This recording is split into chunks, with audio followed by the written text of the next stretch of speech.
Hello there, my name is Michael Maynard and welcome back to Gorilla Picking. Now, the lock that you see in front of you here is a very interesting little lock. It is a thing called a Millenco or Millenco Magnum. And we're going to do a two-part video on this, guys. This first video is going to be a review. We're going to talk about this lock, what it's good for, what it's not, what its good and bad points are. And it's actually a very easy lock to pick. So in the second video we are going to pick the thing, and then we are actually going to use this lock as a tutorial, because I think that's actually the real strength of this lock. It is a great lock for pickers to buy to learn some skills. I don't rate it really to go on my front door, so I guess we should talk a little bit more in detail about that. Now before I get started on that, I do need to make one point. The Millenco Magnum is very similar to another lock made by another manufacturer under a different name, and I'd like to make it plain, gentlemen, we are not discussing that other lock today. We are discussing this one, the Magnum. Now the first thing that strikes you, and I have literally, here's the packet, guys, I literally took it out of the packet 10 seconds ago.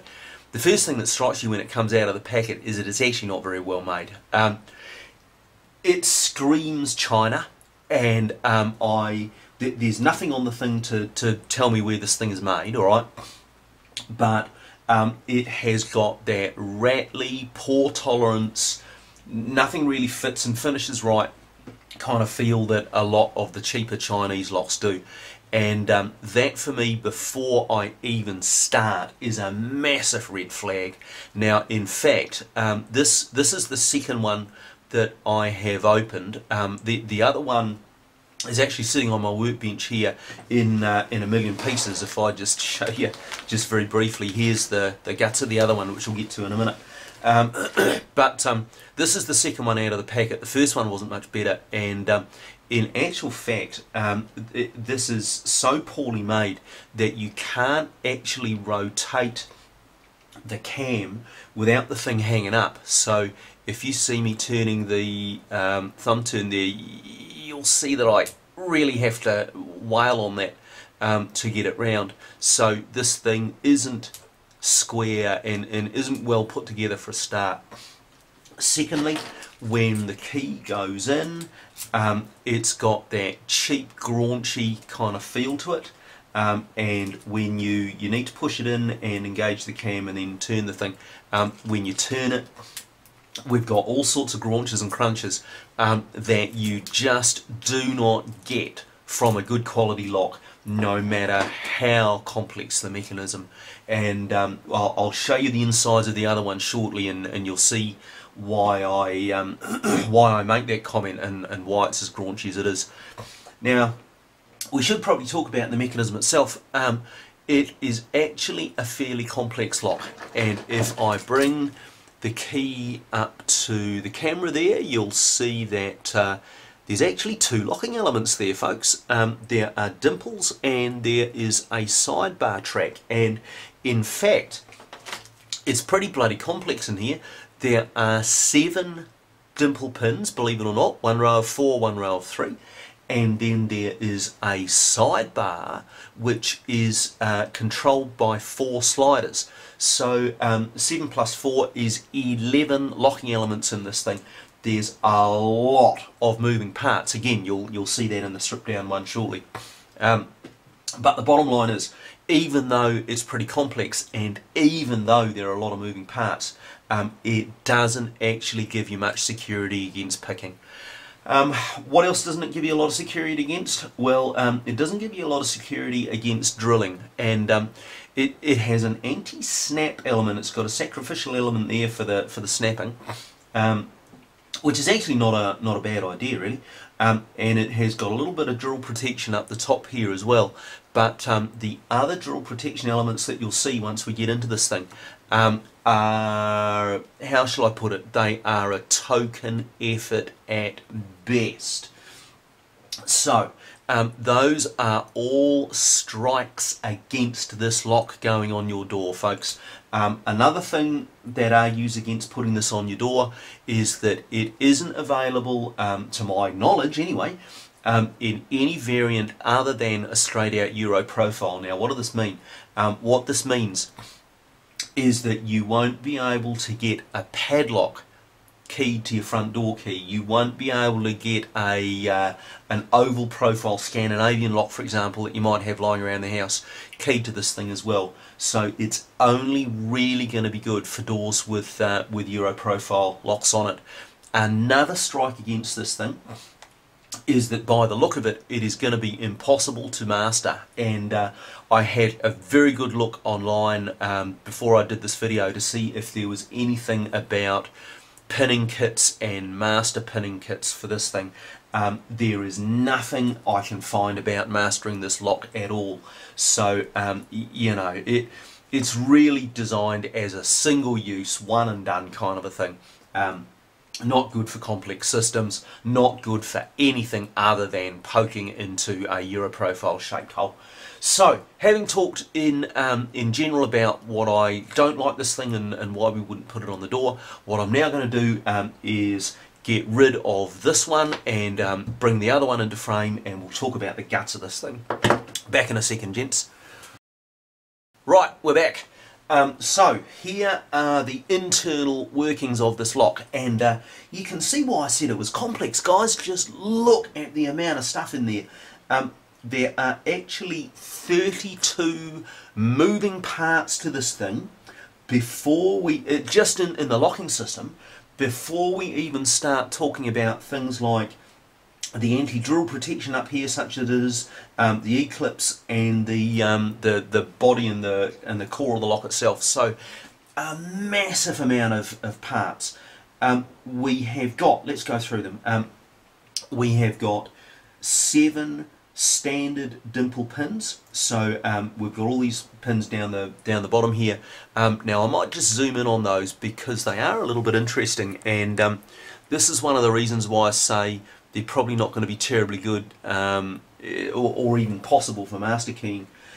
You can see that they are quite unusual shaped little pins here. I don't think that there is room here to be able to get a master wafer in there. You can see how the holes in the core work. So there is a little lip about a third of the way down the plug there. That's anti-bump protection. So the idea is that these little kind of collar things on the pins, let's just grab a pin. So the idea is that those little pins drop down and sit on the little collar. They don't actually drop down right into the keyway itself. Again, a little bit hard to master that. However, we're not finished with the pinning yet.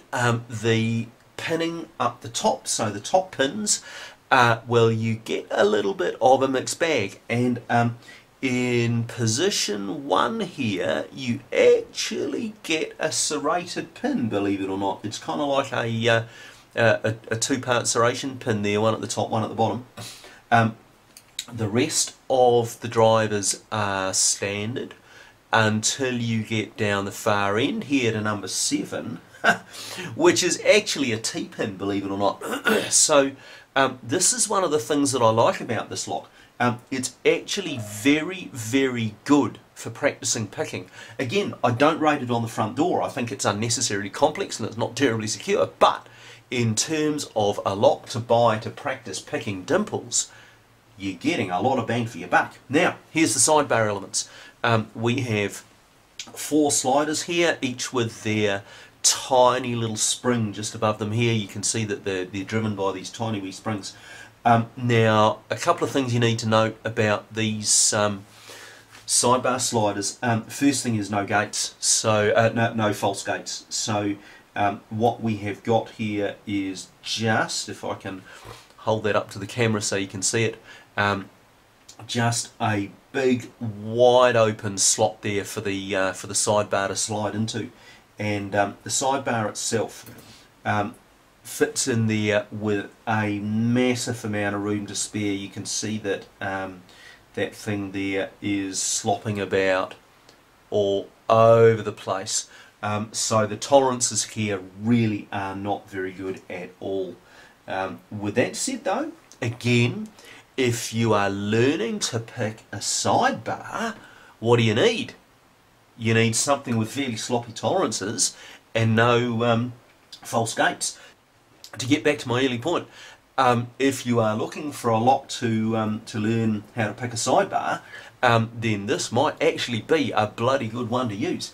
Alright, next thing, anti-drill protection such as it is. Well, I think that's a joke, and I have never actually seen anti-drill protection that was so soft that you could mark it with a pick. So the way that this little horseshoe thing works, I'll zoom out a little bit here. There is a little pin here that goes up inside the body of the lock. We won't concern ourselves with that just at the moment. And we've got a little horseshoe bit here which slides in the side like so and protects the top and bottom of the keyway. Fair enough. Now, when you see a good quality one of these, folks, it's made of really quite hard steel, and the idea is that it's, you know, fairly difficult for a drill to get through it. Obviously, that's what anti-drill protection is all about. Now, on the other hand, this stuff, I don't know what that is, but you can see that I am quite easily scratching that just with the surface of my pick, God help me. So I don't know what that is, folks, but what it's not going to do, it's not going to protect against drilling terribly well. I hate to say that, but it really is true. Alright, that's all I need to say about the pinning and the moving components. The only other thing I wanted to show you here is the core of the lock itself, and again, we're not talking terribly good quality. You can see here that the machining on this is pretty bloody rough. There is no other way of describing it. There are machining marks all over the place. This little edge here where that piece of drill protection goes in is just appallingly made. You can see that the machining was quick and frankly dirty. This is not a well-made high tolerance component, and you'll notice that when we come to pick it, guys. You notice it when you put the key in and turn the key, okay? Things grate and graunch, and they do that because the tolerances of this are poor. When you come to pick it, you get huge feedback, you get great big clicks out of standard pins, and that only happens when the internals of the lock aren't that good. So that is all I'm going to say for the time being on on this video. The Millenco Magnum, I rate it as an absolute do not buy to put on your door, but for lock pickers, for guys who are learning how to pick locks, I rate this as a massive buy. It's dirt cheap. It's only like £10–12, right? And for your £12 you get a lock that has not only got dimples, but it's got some interesting security pins in there. So it's got that little serrated and this little dimple, this little T-pin at the top, and it's got an easy beat sidebar, so you can practice your chops on picking a sidebar lock. There you go, guys. That's all I've got for this particular video. We'll come back and we'll do the picking and the tutorial in the next one. Thanks for watching. My name's Michael Maynard, this is Gorilla Picking, and that is the Magnum. Thanks for watching, guys.